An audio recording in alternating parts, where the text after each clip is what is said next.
Hola, hola, ¿cómo están todos? Buenos días, buenas tardes, buenas noches, depende en el horario que estén escuchando este podcast que se llama La Huella OVNI. Yo soy Jorge Luis Zuckdorf, me encuentran en redes como Jorge Luis S. Oficial y en Instagram como Jorge Luis S-77. Este espacio que se llama La Huella OVNI se conecta con ustedes a través de un hashtag que es numeral La Huella OVNI, no lo olviden, y cada vez que quieran poner algo para alguna pregunta, alguna duda, alguna mirada distinta, utilizan el hashtag. Recuerden que este espacio, recuerden que la Huella OVNI es un lugar para que ustedes hagan preguntas y entre todos intentemos responderlas. Pero en esta contradicción un poco divertida, un poco interesante que yo les propuse desde el principio, no nos casemos con verdades absolutas, escuchemos todo y cada uno saque sus propias conclusiones. En esto de escuchar todos, hoy estoy muy contento porque vamos a tener una charla bastante profunda y bastante interesante con un amigo, con Esteban Cruz Niño, un conductor de televisión colombiano, antropólogo, historiador, un investigador, un comunicador del misterio, de lo extraño y con miradas que realmente valen la pena escuchar. Si les parece, vamos con la nota. Nos vamos a dirigir a Bogotá, esta tierra alta, llena de calor, de amistad, de sorpresas, de tantos temas y sobre todo de historia y de misterios. Ustedes saben que en Bogotá está uno de los museos, yo creo, más famosos del mundo, sobre todo cuando hablamos de misterios, que es el Museo del Oro. Y en el Museo del Oro están los artefactos de Quimbaya. Los artefactos de Quimbaya son estos avioncitos de oro precolombino. Ahora vamos a poner algunas de estas imágenes de los avioncitos de oro precolombinos para entender de qué estamos hablando. Pero son unas figuras muy pequeñas de 5 o 6 centímetros, hechas con una aleación de oro por una cultura antigua, que es la cultura quimbaya. Y se calcula que estos objetos, que son conocidos como los pájaros de Otún o los artefactos de Otún, porque se encontraron alrededor del río Otún, podrían ser una representación de unión de diferentes animales. Pero ustedes miren las imágenes y díganme qué les parece, qué piensan que pueden ser. Sí, realmente parecen aviones, son realmente sorprendentes. Bueno, vamos a hablar con un amigo muy muy querido, que es Esteban Cruz Niño, conductor de televisión colombiana, que tiene un programa que se llama Más Allá, que habla justamente de misterios, pero aparte él es antropólogo, es historiador, y le pedí que me dé su opinión y que nos cuente qué son estos avioncitos de oro y si él realmente piensa que son aviones de oro o si él descarta esta teoría. ¿Cuál es la importancia del Museo del Oro de Bogotá? Siempre existió durante la colonia, durante un periodo que llamamos el Nuevo Reino de Granada, que era el momento en que los españoles gobernaban lo que hoy es Colombia. La idea de que en esta zona existía una ciudad de oro o una zona llena de oro que llamaban El Dorado. El Dorado es un mito que venía desde Europa, pero que tenía relación con una gran cantidad de piezas de oro que efectivamente se encontraron de diferentes culturas prehispánicas que habitaban el territorio. Hubo muchísimas expediciones. Ursúa, por ejemplo, un conquistador buscaba lo que se llamaba el país de la canela, un lugar en donde la gente era más desarrollada que el resto de las culturas, como una especie de reino que tenía las carreteras, las casas y también sus vestidos hechos completamente de oro. Nunca se encontró, quedó entre el mundo de los mitos. Por eso el aeropuerto de Bogotá se llama el Aeropuerto Internacional El Dorado, para que los pilotos dijeran y las aerolíneas que estaban llegando a El Dorado. En 1940 se reunió la Junta del Banco de la República, que es el Banco Nacional de Colombia, y decidió detener algo que hacían que era completamente terrible. Las reservas de oro del país se fundían y se convertían en lingotes y muchas veces se vendían para financiar guerras y proyectos del país. Ahí, dicen, se fundieron estatuas de oro macizo del tamaño de animales. Entonces la Junta dijo, no más, vamos a guardar ese oro, pero como arte, y tenemos que hacer una sala para exhibirlo. Y compraron algo que se llama el Poporo Quimbaya, que es un símbolo nacional de Colombia. Y así comenzó el Museo del Oro. Guarda muchos elementos que son extraños. ¿Qué es lo más extraño que tiene? Una de las piezas más fabulosas o más importantes del Museo del Oro es la llamada Balsa Muisca, que tiene una historia muy extraña.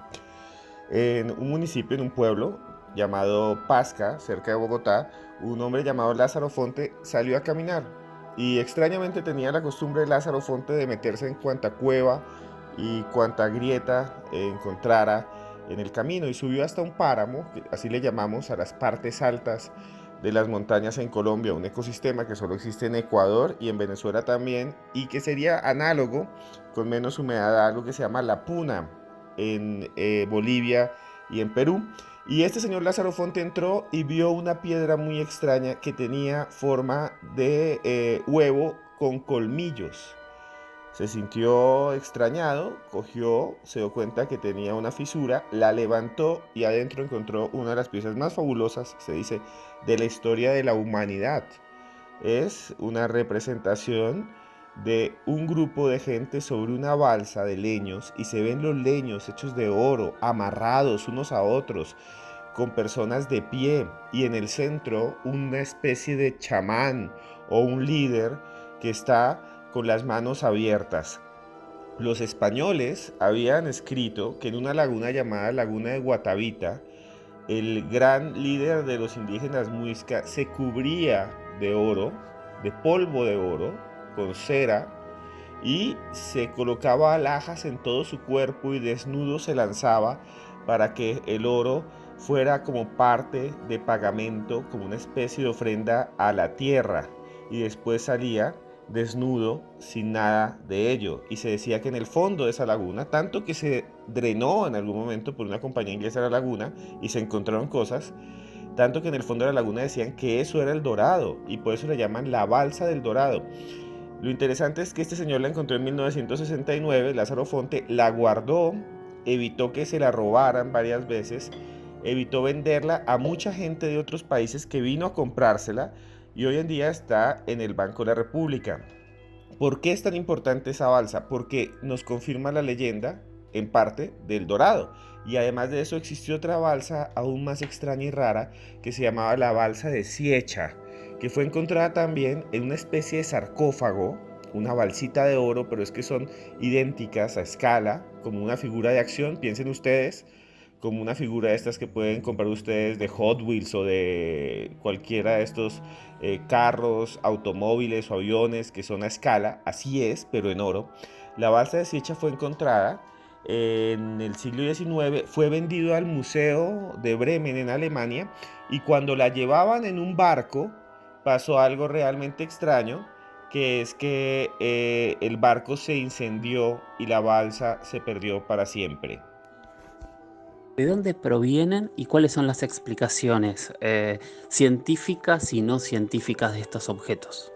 Una de las piezas más fabulosas que han estado en todo el mundo y salen en cantidad de programas de televisión y libros que están entre las 60.000, porque hay 60.000 piezas aproximadamente en el Museo del Oro, una colección de las más grandes del mundo, son los llamados pájaros quimbaya. Antes de eso, hay que tener claro quiénes eran los quimbaya. Los quimbaya fueron un grupo étnico que vivía en lo que hoy en día es el eje cafetero, donde sale el café de Colombia o donde salió el café de Colombia, de esa zona. Muchos de esos pueblos incluso surgieron no por el café, sino porque fueron muchas personas buscando huacas, tumbas indígenas para saquear. Y era tal la cantidad de tumbas en el siglo XIX que se saqueaban que los pueblos se fundaron alrededor de eso. Entonces, hay un río que se llama Otún, y sobre ese río y ese valle se hicieron un montón de excavaciones de estos huaqueros y empezaron a salir unas figuras muy extrañas en el siglo XIX que se llaman, se les dice los pájaros de Otún. Los pájaros del Otún son figuras zoomorfas, hay 24 tipos, y cada uno de esos 24 tipos tiene unas alas, una cabeza, a veces simulan un cocodrilo, a veces simulan un murciélago, y en la parte de atrás una cola de pescado, que se parecería mucho a lo que hoy en día sería un avión. En los años 70 vino al Museo del Oro a visitarlo un señor que se va a volver muy famoso, que también es muy controvertido, que se llama Erich von Däniken. Däniken habló con una arqueóloga que en ese momento era muy joven, que se llama Margarita Serge, y a partir de ahí escribió un montón de libros famosos como El Retorno de los Dioses y muchas cosas más, en el que él toma estas piezas y otras y dice que son una especie de pruebas de las visitas de alienígenas, extraterrestres o de viajes en el tiempo. Como tienen forma de avión muy clara, mucha gente dice que son OPARs, que son objetos fuera de lugar en el tiempo, como si alguien hubiera viajado y en ese tiempo y espacio los habitantes de Lotún hubieran visto un avión y lo hubieran querido reproducir. Sin embargo, no hay ninguna prueba arqueológica más allá de esas figuras. Los arqueólogos, yo soy antropólogo, terminamos concluyendo que esa hipótesis es de las hipótesis más débiles. Sin embargo, ha sido tan importante que hoy en día se cotizan de una forma muy alta estas figuras en el mundo y son supremamente preciadas. Cuando ustedes ven alienígenas ancestrales, el broche que usan los presentadores son los pájaros de un río llamado Tun en las profundidades de Colombia. Gracias a Esteban Cruz Niño por sus consideraciones, su análisis sobre los avioncitos de oro y el Museo del Oro de Bogotá. Búsquenlo en redes, lo encuentran en Instagram, en Twitter como arroba Esteban Escribiente, si no me falla la memoria, pero si ponen Esteban Cruz Niño lo van a encontrar en todas las redes. Así que muchísimas gracias a este experto colombiano. A mí me queda contarles que yo estuve en el Museo del Oro, hice muchas entrevistas, hice varios documentales para tratar de entender qué es lo que ocurre. Y siempre me he encontrado con estas dos vertientes, ¿no? La vertiente antropológica, la vertiente más científica que explica que cada uno de estos avioncitos, perdón, pero yo los llamo avioncitos, en realidad es la unión de dos animales para formar alguna especie de animal mitológico que hacía la cultura quimbaya. Y por otro lado está esta postura que parte, como bien decía Esteban, a partir de Erich von Däniken, el autor de todos estos libros y un poco el padre de estas teorías de los antiguos astronautas, que ellos ven aviones. Yo la teoría de la unión de dos animales, la teoría antropológica, cuando me la explican los antropólogos, me parece muy lógica y muy cierta y muy interesante, pero realmente cuando veo algunas de estas imágenes, yo sigo quedándome sin palabras, preguntándome cómo puede la casualidad haber dado forma hace más de 500 años a un elemento que se parece a un jet de combate moderno. ¿Cómo puede haber ocurrido? Y estas son las preguntas que usualmente nos hacemos cuando hablamos de antigüedad, que es uno de los temas que usualmente siempre volvemos a tocar y creo que son de los más interesantes, ¿no? Y la pregunta es válida, o sea, porque uno ve un avión y ve esta imagen, si alguien no le dice que es viejo y piensa que es un avión en miniatura, por ahí con alguna decoración extraña, algunas cosas más bien tribales como estas pequeñas rayas que tienen algunos, estos pequeños dibujos, pero la pregunta persiste, ¿no? Y ya hablamos tantas veces del oro que volver a hablar de cómo este elemento de alguna manera sigue siendo en todas las culturas el elemento que comunica a los dioses que están en el cielo, en las estrellas, con la tierra, y sabiendo que el oro es un elemento extraterrestre, es como que tenemos una conjunción de cualidades que a mí me explota la cabeza cuando trato de pensar en toda esa conjunción de cualidades e intento darle algún tipo de explicación. Realmente es un misterio, realmente es algo que nada, necesitaríamos una máquina del tiempo para tratar de entender si la interpretación antropológica es totalmente correcta o realmente alguien vio algo de esto aterrizado en la Tierra, volando en el cielo y a partir de ahí lo construyeron. Obviamente no hay respuestas y nos tenemos que quedar más con la respuesta antropológica. Pero yo los invito a que se queden con la duda también. Miren las imágenes, obsérvenlas en detalle, vean la cantidad que hay y díganme ustedes mismos qué es lo que piensan que pueden ser estos objetos tan particulares, tan extraños que pasaron a la historia como los avioncitos de oro precolombino, ¿no? Estos artefactos de Quimbaya. Bueno, vamos a seguir con la huella ovni. Creo que no lo dije en todo el programa hoy. Síganme en mis redes, @Jorge Luis S oficial en Instagram, @Jorge Luis S-77 en Twitter.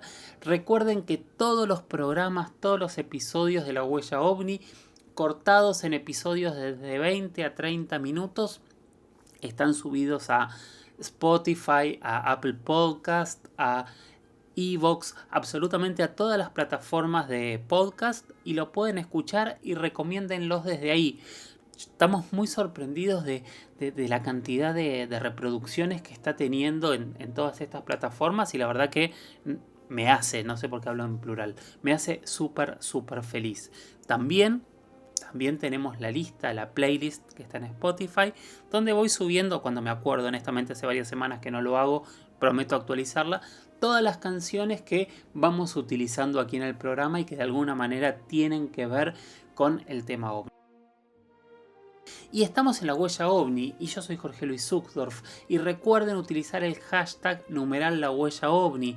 Hay comentarios, fotos, imágenes, todo el material y sobre todo las preguntas que quieran que sigamos respondiendo, porque recuerden que ustedes son el espíritu, la carne, la columna vertebral de este programa que se estructura en base a lo que ustedes quieran que hablemos y o discutamos. También recuerden de enviarme todas sus experiencias personales que quieran contar al aire. Empecemos a compartir, comencemos con este desafío de compartir entre todos, los que hayan tenido, por supuesto, algún tipo de experiencia o de visión extraña en el cielo. Tal vez podemos dar una explicación, tal vez no. En principio mi propuesta es escucharnos entre todos. Y hoy vamos a tener una de estas experiencias y la vamos a tener ahora. La verdad es que fue una experiencia que me llegó a mi Instagram, @Jorge Luis S oficial, y que para mí fue súper interesante, así que le pedí permiso a la protagonista para contarla. Ella se llama Lucía Berganti y bueno, aquí está su experiencia. Yo estoy viviendo, acá en Río Negro, en Viedma.